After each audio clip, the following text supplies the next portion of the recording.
салому алейкум бинандагони азиз. имрӯз 21 майи соли 2025 инҷо осоишгоҳи доктор Тоҳирӣ, суроға ноҳияи Айнӣ, деҳаи Путхин.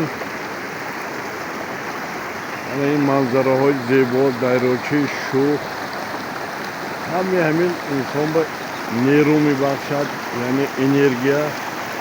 одамҳо дар соҳили дарёча омада истироҳат мекунанд, аз офтоб, аз дарахт, аз об энергия мегиранд, саломатии худашро барқарор мекунанд. саломатӣ бо пулу зар, тилло харида намешавад. барои солим будан инсон бояд худаш кӯшиш кунад, ҳаракат кунад.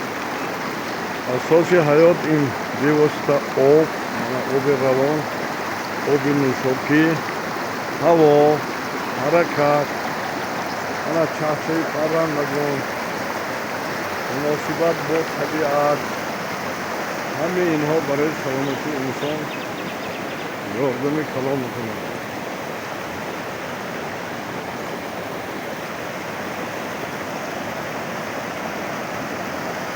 дар ин ҷо гиёҳҳои шифобахш хело ва хело зиёд ҳастанд.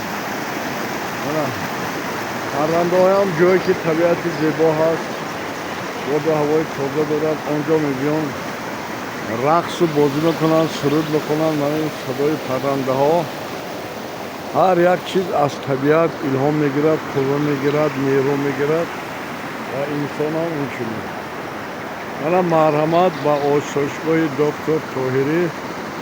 бори дигар такрор мекунам, ҷумҳурии Тоҷикистон, ноҳияи Айнӣ, деҳаи Путхин. аз шаҳри Душанбе 140 километр, аз шаҳри Панҷикин 100, аз шаҳри Хужанд 165 километр. саломат бошед, сарсода шавед.